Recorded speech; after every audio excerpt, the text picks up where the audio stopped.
আসসালামু আলাইকুম দর্শক, আজ আমি আপনাদের সামনে কোরআন কারীমের খুবই গুরুত্বপূর্ণ একটি আয়াত উপস্থাপন করতে চাচ্ছি। তার আগে আমি কিছু কথা বলে নেই। আচ্ছা, আপনারা কি কখনো পাখি শিকার করেছেন বা কাউকে পাখি শিকার করতে দেখেছেন?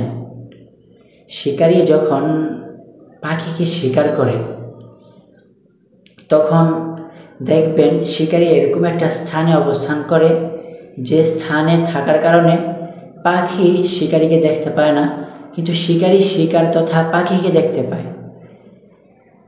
পাখিকে খুব ভালোভাবেই নজরদারি করে শিকারী। পাখির গতিবিধি শিকারী খুব ভালোভাবে দেখতে পায় এবং লক্ষ্য করে, কিন্তু পাখি শিকারীকে কোনোভাবেই দেখতে পায় না। তো আমি যেই আয়াতটা আপনাদের সামনে উপস্থাপন করতে যাচ্ছি সেটা হচ্ছে সূরা ফাজরের 14 নম্বর আয়াত। আল্লাহ তাআলা সূরা ফাজরের 1 থেকে নিয়ে 4 নম্বর আয়াত পর্যন্ত 5টি কসম করেছেন।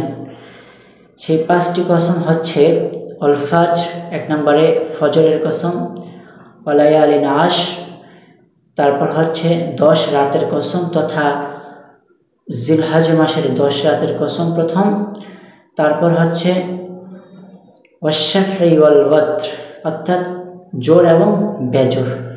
জোর এবং বেজোরের ব্যাখ্যায় জাবের রাদিয়াল্লাহু তাআলা আনহু বলেছেন যে ইয়ামুন নাহার এবং ইয়ামে আরাফা তথা 9 এবং 10 তারিখ এই দুই জোর এবং বেজোরের কসম।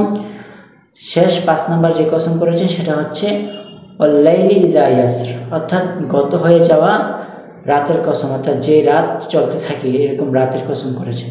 তো আল্লাহ তাআলা সূরা ফাজরের প্রথম 4টি আয়াতের মধ্যে 5টি কসম করে 5 নম্বর আয়াতের মধ্যে বলতেছেন হাল ফি যালিকা কসামুল লিযি হিজর অর্থাৎ বিবেক সম্পন্ন ব্যক্তিদের জন্য কি এই 5টি কসম গ্রহণযোগ্য নয় বা যথেষ্ট নয়? অর্থাৎ আল্লাহ তাআলা বলেছেন যে এই 5টি কসমই যথেষ্ট একটি কথা খুব সুদৃঢ় হওয়ার জন্য। প্রথমত আল্লাহ তাআলা কোনো কথা বললে সেটা এমনিতেই গ্রহণযোগ্য, দ্বিতীয়ত যদি কসমের সাথে বলেন তাহলে সেটা অনেক দৃঢ়তার সাথে গ্রহণযোগ্য। তো আল্লাহ তাআলা এই 5টি কসম করে যে আয়াতটা বলতে চাচ্ছেন সেই আয়াতটা হচ্ছে সূরা ফাজরের 14 নম্বর আয়াত। মাঝখানে আল্লাহ তাআলা 6 থেকে নিয়ে 13 নম্বর আয়াত পর্যন্ত আদ জাতি, সামুদ জাতি এবং ফেরাউনের সম্প্রদায়ের কৃতকর্ম, তাদের কর্মফল এবং তাদের যেই শাস্তি হয়েছে সেই কথা উল্লেখ করেছেন। কিন্তু আল্লাহ তাআলা প্রথম 5টি কসম করে যে আয়াতটি বলা উদ্দেশ্য সেটা হচ্ছে সূরা ফাজরের 14 নম্বর আয়াত, অর্থাৎ ইন্না রাব্বাকা লাবিল মিরসাদ অর্থাৎ নিশ্চয় আপনার প্রভু, নিশ্চয় তোমার প্রভু মিরসাদে অবস্থান করছেন। মিরসাদ মানে কি? ওই যে প্রথমে বলে এসেছি যে শিকারী শিকারকে দেখতে পায়, কিন্তু শিকার যে পাখিটা শিকারীকে দেখতে পায় না, অর্থাৎ আপনার প্রভু মিরসাদে অবস্থান করছেন। মিরসাদের শাব্দিক অর্থ হচ্ছে এমন ঘাঁটি বা এমন পর্যবেক্ষণস্থল যেই জায়গায় আল্লাহ তাআলা রয়েছেন, যে আল্লাহ তাআলা বান্দাদেরকে খুব ভালোভাবে পর্যবেক্ষণ করছেন, দেখতেছেন, শুনতেছেন, কিন্তু বান্দা আল্লাহ তাআলাকে যদিও না দেখে, বান্দা যদিও আল্লাহ তাআলাকে দেখে না, কিন্তু আল্লাহ তাআলা তার বান্দাদেরকে দেখতেছেন। এটা হচ্ছে মিরসাদের ব্যাখ্যা, সহজ ভাষায় যদি বলতে যাই। তো যেই মেসেজটা দেওয়ার উদ্দেশ্য যে আমরা আল্লাহ তাআলাকে যদিও দেখি না, কিন্তু আল্লাহ তাআলা আমাদেরকে দেখতেছেন। ক্ষমতা পাইয়া, টাকার বাহাদুরি দেখাইয়া আমরা যারা মানুষের উপর জুলুম করি, নির্যাতন করি, দুনিয়ার মধ্যে ফাসাদ সৃষ্টি করি, টাকার জোর দেখাইয়া মানুষের জমি দখল করি, ক্ষমতা পাইয়া ক্ষমতার অপব্যবহার করি, আল্লাহ তাআলা এগুলো কিন্তু কড়ায় গণ্ডায় বুঝিয়ে দেবেন।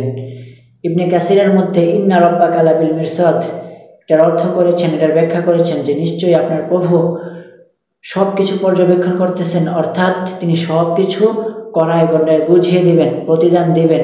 আপনি ভালো করলে সেটারও প্রতিদান পাবেন, আর যদি খারাপ করেন তাহলেও সেটাও কড়ায় গণ্ডায় হিসাব করে আল্লাহ তাআলা সেটার প্রতিদান দিয়ে দিবেন। তো আমাদের উচিত যে ক্ষমতা পাইয়া, টাকা হয়েছে কিছু, এই টাকার ক্ষমতা না দেখাইয়া, অহংকার না করে আল্লাহ তাআলার একদম খাঁটি বান্দা হয়ে থাকা, নম্রভাবে চলাফেরা করা।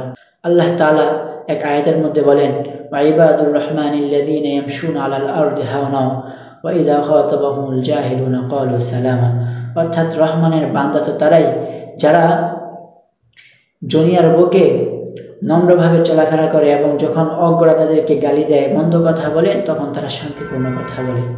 আল্লাহ তাআলা আমাদেরকে এই আয়াতটি অনুধাবন করে এর উপর আমল করার তৌফিক দান করুন। আসসালামু আলাইকুম ওয়া রাহমাতুল্লাহি ওয়া বারাকাতুহু।